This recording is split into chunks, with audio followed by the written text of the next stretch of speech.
The Fruity Blood Overdrive will distort any audio signal that it passes through and is great for getting a crunch sound to your guitar if you're playing directly into FL Studio. The pre-band setting will control the amount of frequency filtering on the distortion, so when you only need distortion for the low or high end, this is where you set it. The color knob will tell the pre-band what frequency to affect, meaning how much to boost the distortion of that particular frequency. The preamp knob is essentially the distortion itself and the amount of audio that is overdriven. The times 100 knob will multiply the preamp by 100, which is excellent for distorting an instrument, but will typically yield terrible results when you apply this much distortion to a collection of tracks and sounds.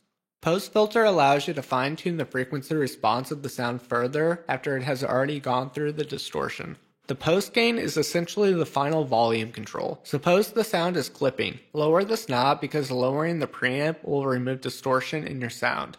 Try plugging in a guitar or singing into this plugin for gritty sounds that usually require an effects box.